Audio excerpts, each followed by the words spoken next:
अस्सलाम वालेकुम, मैं हूं आपकी होस्ट कुलसूम जहां और आप देख रहे हैं केजे यूट्यूब चैनल हैं जी। आज हम बात करेंगे पाकिस्तान क्रिकेट टीम की जो परफॉर्मेंस है वर्ल्ड कप के हवाले से। जिस तरह पाकिस्तान ने बहुत अच्छा आगाज़ किया हॉलैंड के खिलाफ, जबकि पाकिस्तान ने वार्म अप हालांकि उसमें शिकस्त हुई, लेकिन कल की कमबैक उन्होंने पाकिस्तान ने बहुत अच्छा किया। और उसके अलावा हम ये बात भी करेंगे कि पाकिस्तान की जो ओपनिंग जो फ्लॉप हुई है, लेकिन फिर भी हमारे जो मिडिल ऑर्डर बैटर थे रिजवान और शादाब ने भी परफॉर्म अच्छा किया और बॉलिंग भी कल पाकिस्तान की अच्छी रही as compare to the previous one, right. आज हम ये भी बात करेंगे कि पाकिस्तान जो एशियन गेम्स में परफॉर्मेंस क्यों ख़राब है, इस हवाले से भी। और साथ साथ यही बात करेंगे कि हम पाकिस्तान व्हील चेयर जो इस वक्त नेपाल में जारी है, वहाँ पर पाकिस्तान क्रिकेट टीम जो है अपने एजाज़ का दिफा कर रहा है। इस हवाले से हमने दावत दी है, सीनियर सहाफ़ी हैं, स्पोर्ट के हवाले से काफ़ी उनकी ग्रिप है और सहाफ़ी भी हैं, साथ साथ खिलाड़ी भी हैं।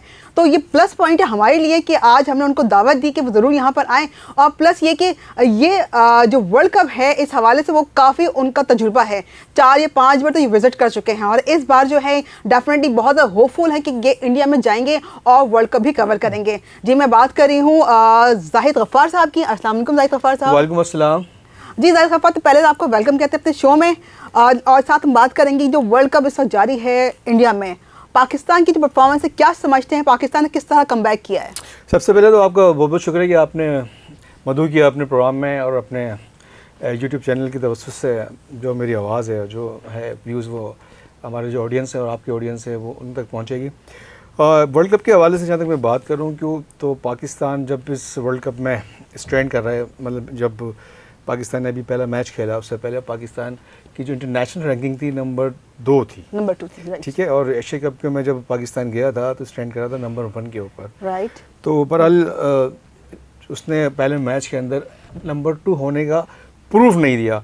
जिस तरह पाकिस्तान की जो बैट्समैन आए माफ़ कीजिएगा, तो उस वक्त जो है ऐसा लग रहा था कि पाकिस्तान की जो बैट्समैन हैं वो उनको एक ड्रीम पिच मिल गई है और वो आएंगे, फ़खर जमान, इमाम, बाबर और उसके बाद फिर रिजवान आते हैं, फिर इफ्तिखार आते हैं। सऊद शकील की मैं बात नहीं कर रहा, उस वक्त वो मतलब अभी तो वो एक्सपेक्ट नए नहीं कर आए रहे हैं, थे, ठीक है। पर वो ऐसा नहीं हुआ क्योंकि बात ये है कि हॉलैंड के अंदर जो क्लब क्रिकेट बहुत स्ट्रॉन्ग है, वहाँ की जो क्लब क्रिकेट है ज़्यादातर इंडियंस वहाँ पे खेलते हैं, पाकिस्तानी खेलते हैं।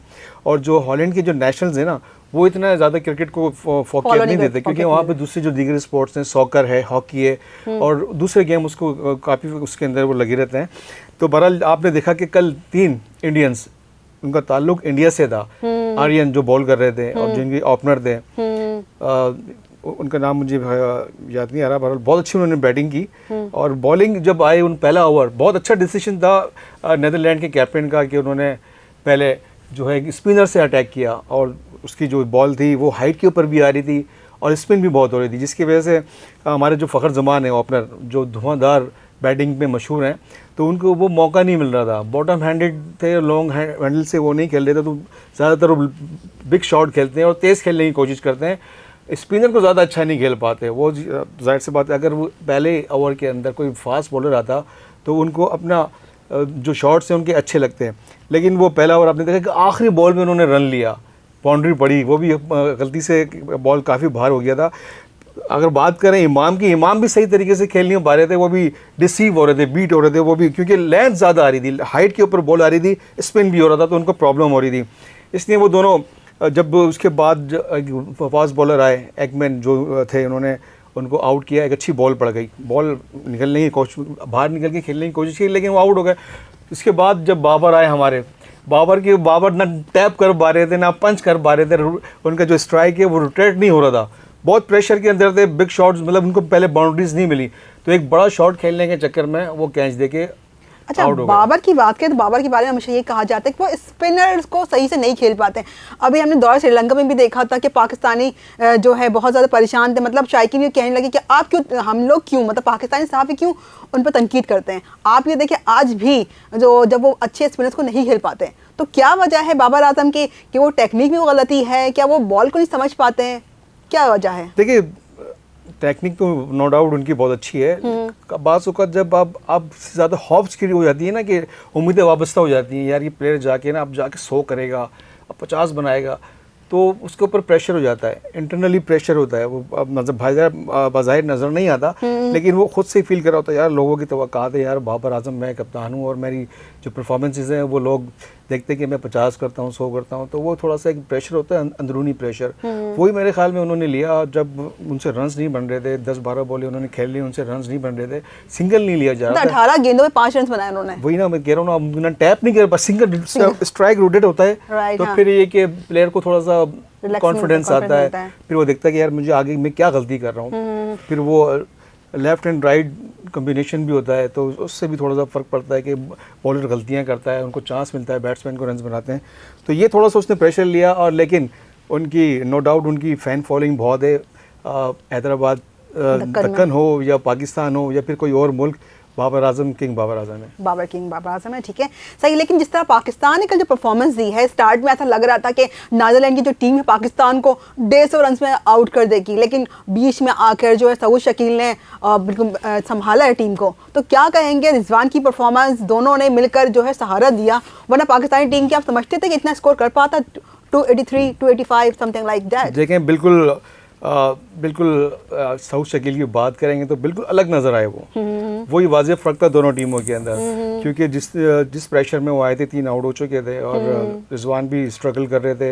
हालांकि शुरू में आके जब रिजवान आए तो उन्होंने स्वीप बड़ा दिल का मुजाहरा किया, स्वीप शॉट खेला, ठीक है। लेकिन सऊद शकील के आने के बाद रिजवान को कॉन्फिडेंस मिला। और दूसरी बात ये कि कराची के जो बैट्समैन हैं वो स्पिन को बहुत अच्छा खेलते हैं। सऊद शकील को मैं अभी से नहीं, तकरीबन जब मैं न्यूज़पेपर में लिखता था, जब से मैं उसको कवर कर रहा हूँ, तो ये माशाल्लाह से जब भी सेंचुरीज़ बनाता था, 50s बनाता था, जो मामूली सी जो लीग होती है ना, जो जिनका कोई अखबारों की जो खबर होती है खाली, कि जब से बहुत अच्छी परफॉर्मेंस दे रहा है और माशाल्लाह से इसने अपने आप को अब इस काबिल कर लिया है कि वो पाकिस्तान का मिडिल ऑर्डर अब संभाल सकता है वो। जबकि वो तो ओपनर ऐसा आते थे, लेकिन जब साइज वो कल भी मैं उनका देख रही थी इंटरव्यू, तो उन्होंने यही कहा था कि मैंने खुद को बहुत ज़्यादा प्रैक्टिस की है और मैं चाहता हूँ कि पाकिस्तान की पोजीशन के लिए जिस पोजीशन में मुझे मौका मिलेगा मैं खेलूंगा और परफॉर्म करूंगा। And he is proving like मैं प्लेयर ऑफ द मैच भी रहे। और जब ड्रेसिंग रूम में गए तो उनको इम्पैक्ट ऑफ द मैच भी करार दिया गया। वो जो हमारे डायरेक्टर हैं पाकिस्तान क्रिकेट टीम के, मिकी ऑर्डर, जो पहले साबिक कोच भी थे, हेड कोच भी थे, तो उन्होंने मिसालें दी हैं, बताया कि सऊद शकील आपने यहाँ ऐसी परफॉर्मेंस दी है। जब सिंगल्स नहीं मिल रहे थे बैट्समैनों को, तो आपने जाके वहाँ पर सिंगल्स लिए, बड़े शॉट खेले, गैप में खेले, और जहाँ शॉट्स खेलने थे वहीं आपने खेले। और जिस पाकिस्तान को तेज़ खेलने की ज़रूरत है आपने तेज़ खेल के दिखाया, तो you are the man. Exactly ऐसा ही होता है, यू आर द मैन। और मैच की जहाँ तक बात करें कि पाकिस्तानी बॉलर्स का भी बहुत ज़्यादा अहम किरदार है, क्या कहेंगे? हारिस रऊफ, हसन अली के बारे में कहा जा रहा था कि इनको जब भी शामिल किया है, अच्छा मतलब जो एक अच्छा मेन प्लेयर था हमारा वो इंजर्ड हो गया, उसके बावजूद आपने जो है 1 साल से परफॉर्म नहीं कर पा रहा था हसन अली, उसको आप लेकर आ गए। देखिए हसन अली दोनों वर्ल्ड कप मैचेस को उनको चांस मिला, लेकिन जैसी परफॉर्मेंस उनकी माजी में रही, ऐसे बात एक प्लेयर जब इंजर्ड हो जाता है ना, इंजरी के बाद दोबारा आता है तो वो कमबैक मतलब वो चीज़ नहीं रह पाती, वो फौरन कमबैक नहीं कर पाता, वो रिदम और फॉर्म में मैच प्रैक्टिस नहीं थी उसके बाद। फिर भी ऐसा उसने अच्छी बॉलिंग की, कमजोर टीम थी ना, क्योंकि उनके जो बैट्समैन थे, देखें वो क्वालिफाइंग राउंड के अंदर वेस्ट इंडीज को हरा के आए, हल्के नहीं थे वो भी। कमजोर टीम तो आप नहीं कह सकते, नहीं, आप उनको समझ सकते हैं। आपको याद हो अगस्त में जो पाकिस्तान गई थी वहाँ आयरलैंड में, सॉरी पाकिस्तान और नीदरलैंड के दरमियान जो सीरीज हुई थी, बहुत करीब होकर उन्होंने एक तो मैच जीता था, पहला मैच था 16 रन से, ठीक है, दूसरा तो था वो 4 या 5 विकेटों से वो हारे थे, और तीसरा तो 9 रन से। तो इतने करीब जाकर तो हम इसको कमजोर टीम तो नहीं कह सकते। बिल्कुल बाबर आजम ने कहा हम किसी भी टीम को हल्का नहीं लेंगे, लेकिन हमारे जहन में तो ये बात है नीदरलैंड्स यार उसका तजर्बा नहीं है, पाकिस्तान ने 6 मैचेस खेले, 6 के 6 जीतेंगे। तो बॉलिंग शुरू के अंदर देखें ये स्लो विकेट था, इसमें फास्ट बॉलर्स के लिए भी मदद थी, क्योंकि शाहीन शाह अफरीदी ने जिस तरह बॉलिंग की, आपने पहला ओवर देखा, तो नया बॉल तो स्विंग होता है, तो बैट्समैन को थोड़ा सा डिसीव करने में कामयाब हुए थे। लेकिन जब उसकी लाइन पकड़ ली बैट्समैन ने, तो फिर उसको शॉट मारे गए, क्योंकि वही की लाइन पे बॉल कर रहे थे। दूसरा स्पेल काफ़ी देर के बाद उनको चांस मिला, तो उन्होंने अच्छी बॉलिंग की, लेकिन उस वक्त तक विकेटें गिरना शुरू हो गई थी, सिलसिला शुरू हो गया था। शादाब ने बॉलिंग अच्छी की, साथ साथ इफ्तिखार को पहली विकेट अच्छी मिल गई थी, क्योंकि बैट्समैन की गलती थी, वो बिल्कुल दोनों स्टंप्स छोड़ के तीसरे स्टंप पे खड़ा हो गया। फिर बॉल जब डिलीवर हुई तो वो और आगे आ गए थे, तो जगह मिल गई थी, उसने सीधी बॉल करी, बोल्ड हो गए थे। तो अच्छी परफॉर्मेंस थी बॉलर्स की भी, लेकिन पाकिस्तान को और जल्दी आउट करना चाहिए था नीदरलैंड्स को, क्योंकि उनकी बैटिंग लाइन इतनी तजर्बेकार नहीं है।